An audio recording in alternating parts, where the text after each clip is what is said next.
Hey, what's going on, everybody? Boilon here, and wow, I almost fell asleep waiting for this blog to show up because it was delayed by over an hour.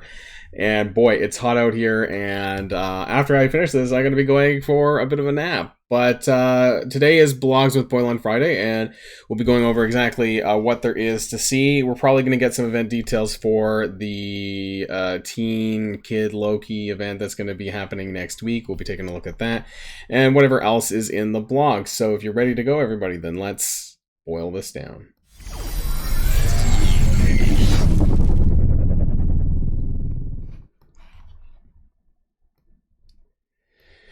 And here we have the same photo from last time, but we have the champion of Corbin. Isn't that for Beta Ray Bill? Is this actually what we're supposed to be getting? Is this right? Because I thought that actually we have the Kid Loki event next week. Is this the right title for the blog? I don't think so. I think this is for next Friday, and this is supposed to say something. And it's also labeled July the 5th. Today is July the 7th. Okay, so who knows what kind of shenanigans. I'm just going to put this up here now. What kind of shenanigans are going to be showing up in today's blog adventure, or whether or not it gets updated later on, because we'll find out. But let's go on. Also, I'm going to go do this very quick.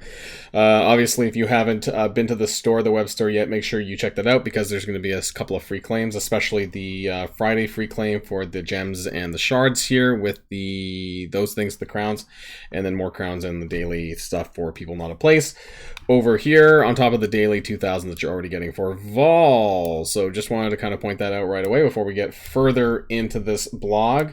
So here's the battle plan, as they like to call it. So we have Galactic Warzone. That's going to be the first alliance-based milestone. That's going to be starting on Monday. So I'm going to be doing I think I'll probably do an event video on a Sunday. And that's actually going to be for both Galactic Warzone and Mischief Returns. I think I'll probably just do it both at the same time. Not sure if I'm going to be here necessarily on Monday, so that's why I wanted to get that out. Normally I do it one day before the event, but in this instance I think I'll probably do it a little bit early.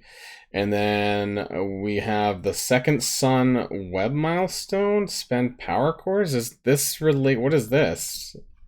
Is that related to Galactic Warzone? I don't even know. Is this supposed to be related to this? Like, I guess we'll find out further down below. Maybe we'll come back to this. And then we have Beta Ray Bill on the 14th, but that's going to be for the offer and the Red Star poll. So next Friday for that, and Block Party. Also, wanted to say actually the best thing about today. Also, there is the showcase, which is actually running simultaneously to the Vol showcase, but we also have Payday coming later today. And honestly, best time of the month, because they're getting that 5.4 million gold, which maybe doesn't sound like a lot, but I always look forward to that because that gives me more stuff that I can do.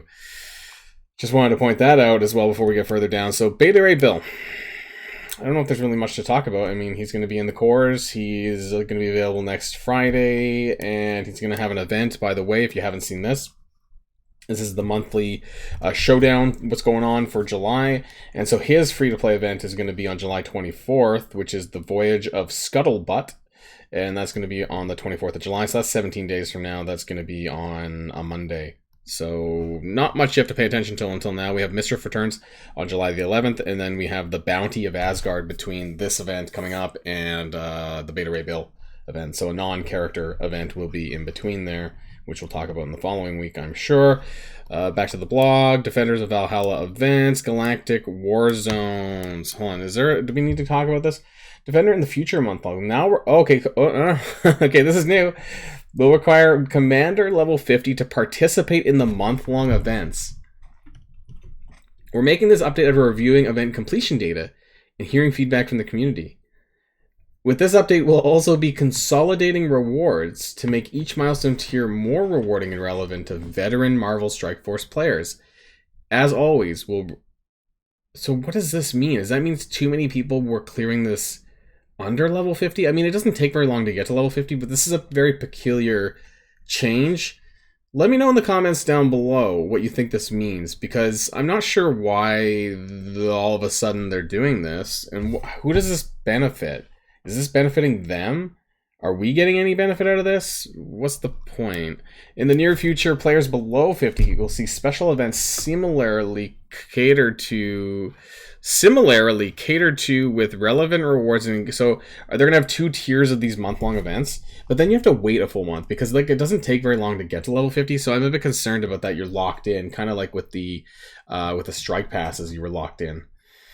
These events will help tutorialize event gameplay and solve some progression hurdles for new players. In the meantime, players below 50 will receive a login calendar. So you won't get any character shards for that character, though, which is very concerning for some of the ones that are really overpowered and kind of necessary, like Vol, for example.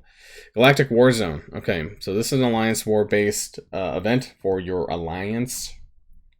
The Allied Supply Orb contains fragments for the Apocalypse Bounty Orb. Why is this a thing? Why are there orbs within an orb? Allied Supply Orb contains fragments for the Apocalypse. This is so dumb. An orb that contains fragments for another orb? Honestly, that's the worst kind of RNG within RNG I've ever heard. Anyways, I guess we'll see down below about that one. So, Mischief Returns. This is going to be, again, next week. And we saw this a little bit in the data mines, but I want to kind of expand this anyways and see what's in it. So, earn Deceiver Orb Fragments. Okay, so we need to get to milestone 10 or 35,000 for Helmet of Glory. But then there's some shards all the way up until 45,000 points. And so we're going to need to see how we're going to be able to get to there, because that's going to be really important. Actually, 5, 15, 25, 45 shards here for that. So hopefully it's not too difficult to obtain. Does it say seek out Deceiver Orbs from your arena rewards and spend arena credits to purchase special offers in the supply stores to progress towards key mission milestones that'll not only... Yeah, okay, so a few things that we don't know, unless it's down below.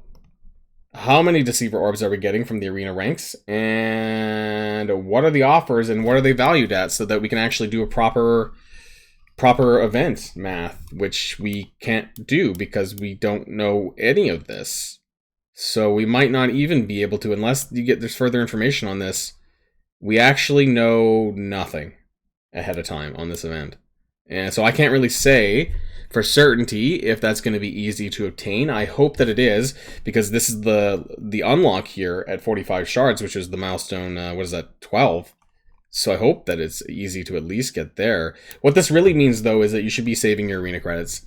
I don't even use my arena credits because there's almost like nothing for me to use. I got 170,000 arena credits. So if there's whatever offers that I have to spend arena credits to get, hopefully I can do this. So I assume that I would. But for everyone else who hasn't been saving their arena credits, make sure you're doing that from now if you haven't already, because that's going to be really important, because we know next to nothing.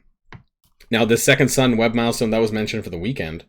Create milestone mischief with this daily cyber campaign that requires utilizing your power cores. Okay, so this is just like a flat event to get gems of Sidorak. So this is like an interim event that's going to be for the monthly currency, or for the month-long event, but it's not actually related necessarily to the event next week. So I'll have to add that into my spreadsheet subtotal because I don't have this in here. Now there's 3 milestones here. You need to spend 250 power cores to get 2,250 gems of Sidorak. It looks like it's a daily repeat and it's going to last for 8 or 9 days. So that is going to, starting on July the 10th. So 10th to the 19th is going to be running, and it's basically going to require you to spend power cores on whatever, probably campaign energy, because that's what's going on right now with this event. That's with the crowns. People, not a place. So at least for the next 3 days that you should be spending, well, I don't know how many days are going to overlap with this event. Actually, this is going to be ending, actually. So if you want, the big question for me actually is going to be, how much is this Gems of Sidorak from this event here going to influence the month long in terms of the 750k? Because I don't like spending power cores if I don't have to, and that's the biggest problem. If there's no other reason for me to do so, I typically don't. And this, I don't know if it's reason enough for me to do it, and I don't know.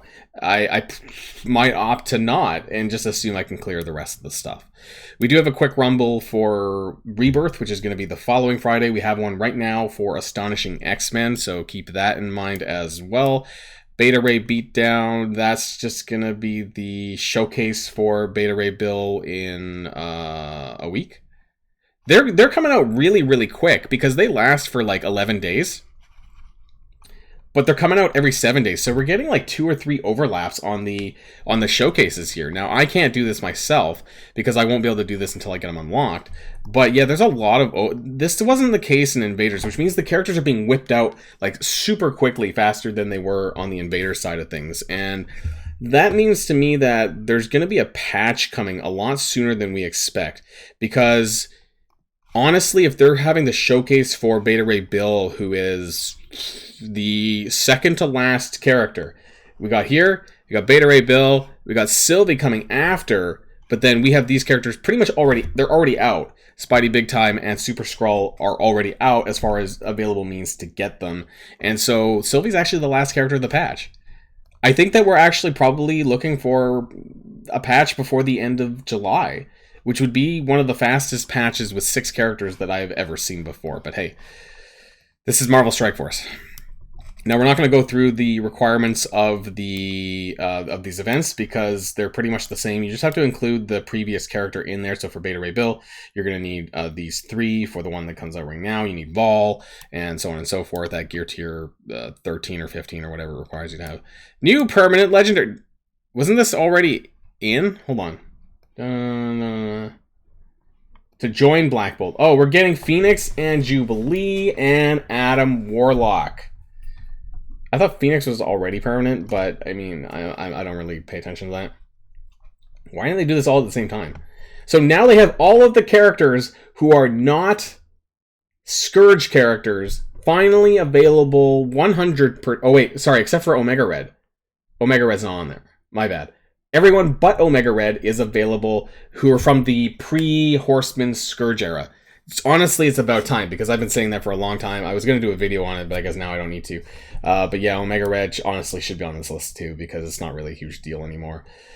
3 stars for Jubilee unlock, 3 stars for Phoenix unlock, and 4 star for Adam Warlock unlock. That's nice. Bumps. That's the orb thing. We're going to Cosmo soon. Next week, maybe? Cool, whatever. Friday free claim. I already mentioned that. And of course, everybody, what is it? This entire blog is subject to change. I'm actually going to refresh it one more time just to see if they added... Sometimes they change the photo on the back because they didn't mean to actually do that. But anyways, okay, so now we have the details. Again, actually, no, you know what? We don't have the details on Galactic Warzone. There is nothing in here. It does say collect war credits and earn allied supply orb fragments. But that is not actually anywhere in here. Unless it's in there now. Nope. How do we get that? Open up the allied... collect alliance war and open... How do we get these? Oh. Make sure you earn the fragments from the alliance donation boxes and daily free claims. I guess? But there's no table. So I'm going to follow up on a few things, and I will get back to everyone. And hopefully there will be an event video on Sunday, which is going to address both Galactic Warzone and Mischief Returns, and we'll do that at the same time. And that's all I can say. Not surprised, because not only were they delayed due to technical difficulties, but they don't have all the information that we need, and there's a lot missing, including anything regarding the arena stuff for the Mischief Returns event. We know absolutely nothing about how viable it is to get the points for that, and I'll be following up and trying to get all that information for you all. So that's the end, everyone, and of course, until next time, enjoy your weekend. Until next time, stay safe and healthy, and I'll see you all later. Boilon signing out.